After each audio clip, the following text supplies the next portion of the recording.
Yes, good morning, students. So, in the previous class, we have completed about the email architecture. So, today we are going to start with the next one, that is a World Wide Web, that is a WWW. So, the World Wide Web has been so successful and has made the internet accessible to so many people that sometimes it seems to be a synonymous with the internet.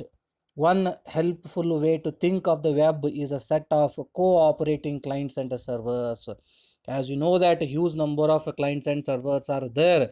Okay, the client is going to requesting a server to access required information. Okay, so here is that we are going to see some of the introduction about this particular the World Wide Web. Okay, so the web we began in the 1989 at CERN, the European Center for Nuclear Research. The proposal for a web of linked documents came from a CERN PGIST, that is a Tim Berners-Lee.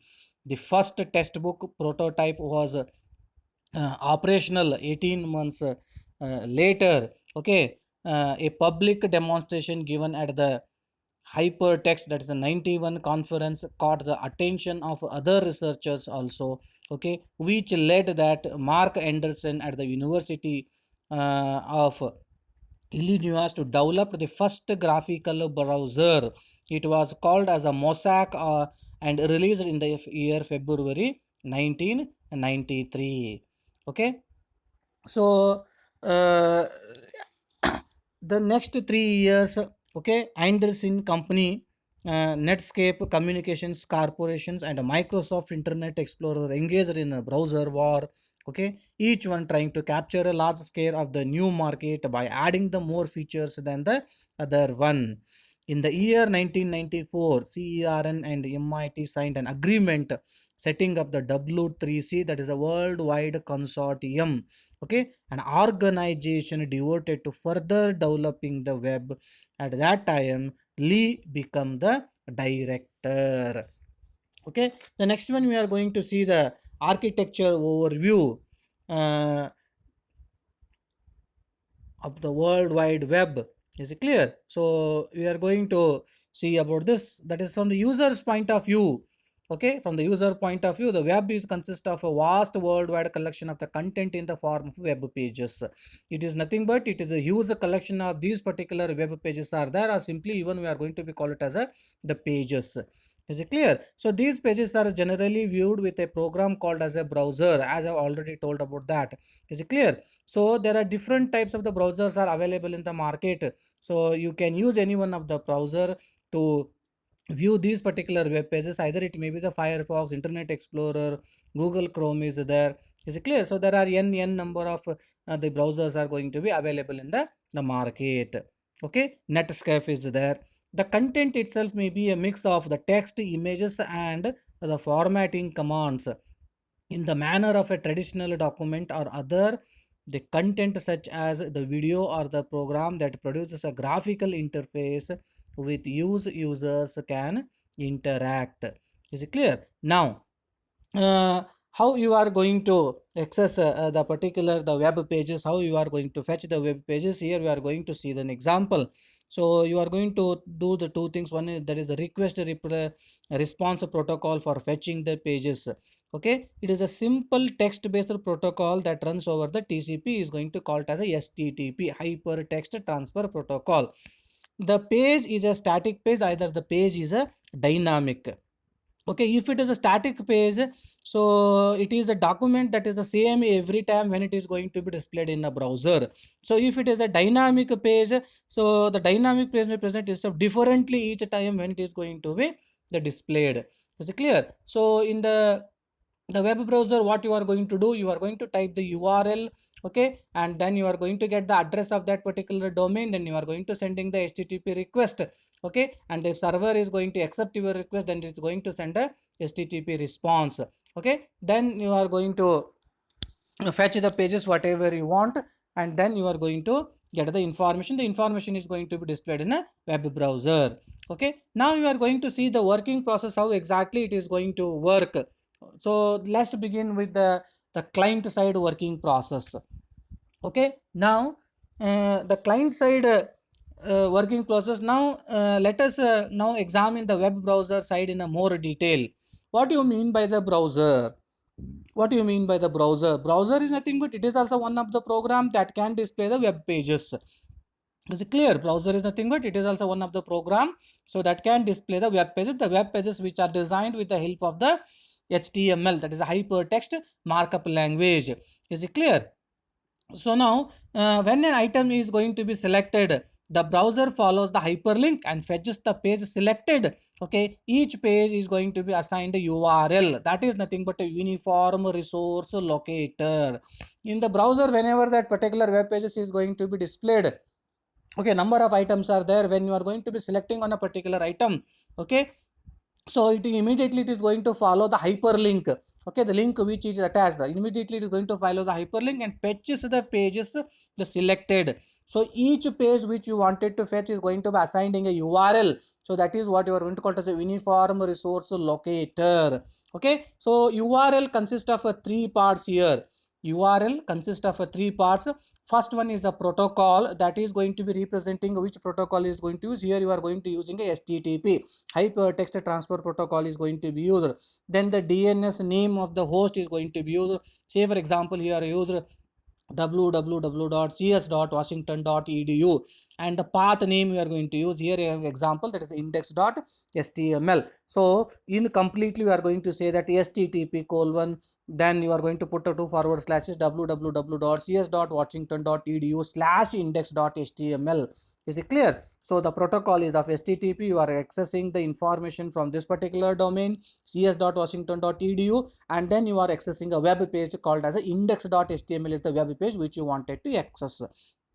Is it clear? Now when a user clicks on a hyperlink, so the browser is going to be carried out a series of steps in order to fetch the page pointed to. So now let us trace the steps how exactly you people are able to access a particular web page.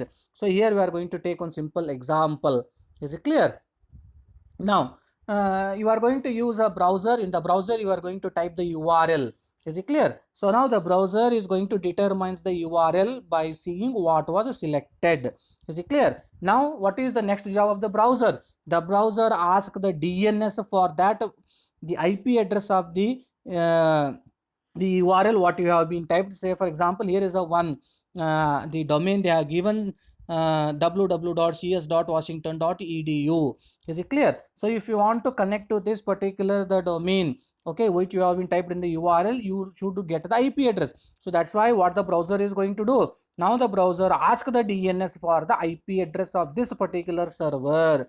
So now the DNS is going to replies with the IP address. All these things already you have been studied it in the DNS, domain namespace, already you have been studied. That the resolver is going to send the query and the name server is going to reply it with the IP address. When you get the IP address, okay, next what you are going to do, now the browser once it get the IP address, now the browser makes a TCP connection to the IP address on the port number 80. Okay, whenever you are going to send a request or connecting to any particular server, okay, so that is using on the port number 80. This is the well-known port number 80 for the HTTP protocol. If you are going to sending an request of an HTTP, okay, you are going to using the port number 80. Now you are going to make a TCP connection to this particular IP address on the port number 80 using the HTTP protocol. Okay, how that is, it sends over an HTTP request. Now you are going to sending one HTTP request,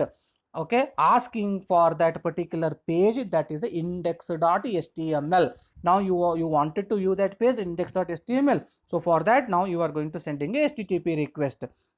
Now the www.cs.washington.edu server sends the page as an HTTP request. First it has to accept the connection. Once the connection is accepted, then it is going to send a response. So this response we are going to be call it as a HTTP response. Now server is going to send a response, that is HTTP response. Okay, now by sending the file index.html.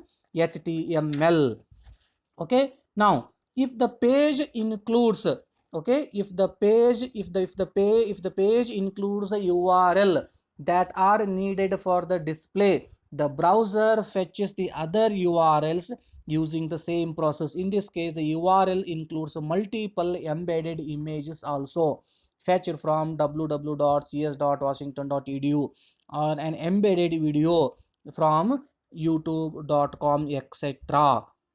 Is it clear? So the browser displays the pages index.html as it appears. Now the TCP connections are released, okay, if there are no other requests to the same server.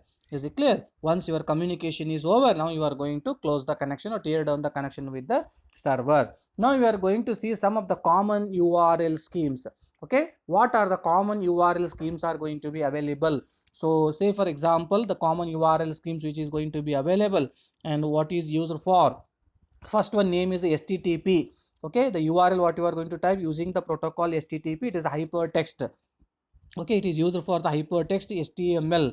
So example here given http colon forward to forward slash www dot okay ec dot edu dot given.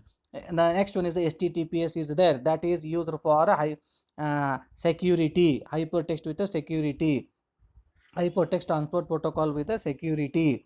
Is it clear? So in the browser you are going to get it as a https colon forward slash www dot bank dot com. Whenever you are accessing any information from the banks and all which is highly secured, you are going to using the https. ftp is there for the ftp, that is for the file and all. File is there, local file. Mail to is there, sending a mail to. RTSP is the streaming video. SIP is there for a multimedia class. About is that is going to give you the browser information.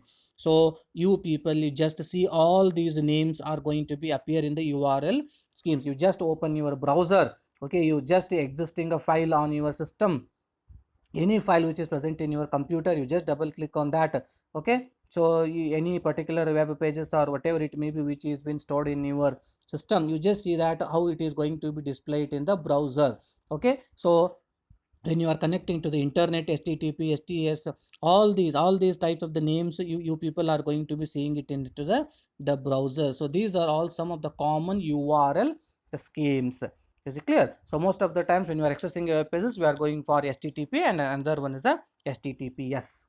Okay, now we are going to see that what the job is going to be happened on the server side.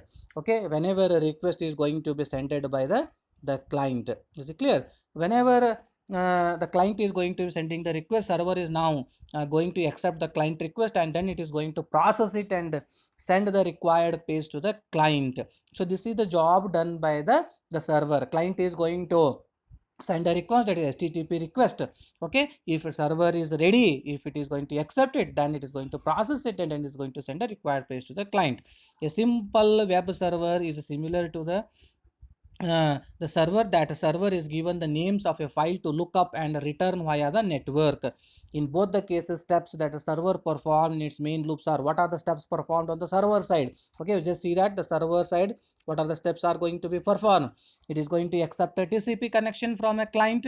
Okay, that is a browser which is going to send a http request. Now get the path to the page. So in that particular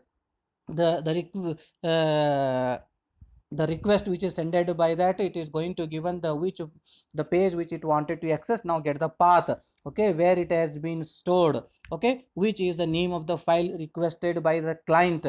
Okay, so you get it from the hard disk, that is from the secondary storage. Now get the file from the secondary storage, send the content of this particular file to the client. Now release the TCP connection.